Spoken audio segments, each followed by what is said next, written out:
7ویں بات، سرزمین بیت المقدس کی اہمیت اور حفاظت۔ رسول اللہ صلی اللہ علیہ وسلم نے فرمایا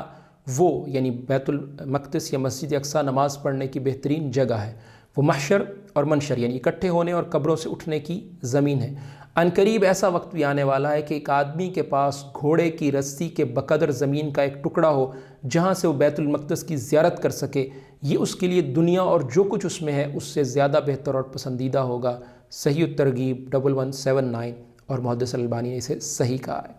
تو ایک حدیث میں تو مسلمانوں کو فتح بیت المقدس کی بشارت دے دی گئی کہ مسلمان اس کو فتح کریں گے، ظاہر ہے بشارت کے ساتھ یہ ان کے لیے ہدف اور ٹارگٹ بھی تھا۔ مسلمانوں نے عمر فاروق رضی اللہ عنہ کے دور خلافت میں اس ہدف کو پورا کر لیا اور پا لیا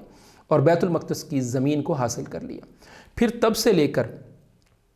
سوائے 90 سال کے 1918 عیسوی یعنی پہلے جنگ عظیم تک یہ مسلمانوں کے پاس رہا، یعنی بیت المقدس اور فلسطین۔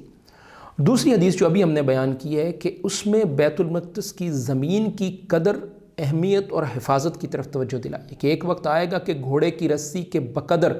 زمین کا ایک ٹکڑا جہاں سے وہ بیت المقدس کی زیارت کر سکے، اس کو دیکھ سکے، یہ اس کے لیے دنیا اور جو کچھ اس میں ہے اس سے زیادہ بہتر اور پسندیدہ ہوگا۔ تو شاید آج یہ وہی وقت ہے